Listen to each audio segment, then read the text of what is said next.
বিপিএলের চট্টগ্রাম পর্বে আজ দিনের প্রথম ম্যাচে মুখোমুখি হবে তলানির দুই দল ঢাকা ও সিলেট। ম্যাচ শুরু হবে দুপুর 1:30টায়। দ্বিতীয় ম্যাচে সন্ধ্যা 6:30টায় চিটাগং কিংসের বিপক্ষে মাঠে নামবে দুর্বার রাজশাহী।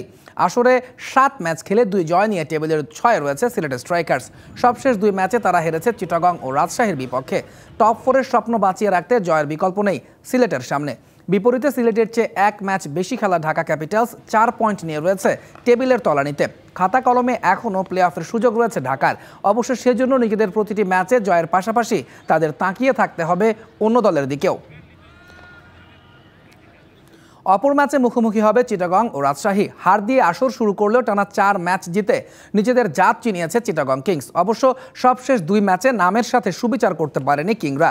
এবারে রাজশাহীকে হারিয়ে টেবিলের 3য় স্থান ধরে রাখার মিশন তাদের। বিপরীতে সমান ম্যাচে চিটাগংয়ের চেয়ে 2 পয়েন্ট কম নিয়ে টেবিলের 5-এ রয়েছে রাজশাহী। সবশেষ ম্যাচে খুলনার সাথে ভালো লড়াই করেও জয়বঞ্চিত হয়েছে তারা। এই ম্যাচে 2 পয়েন্টের দিকে নজর থাকবে তাদেরও।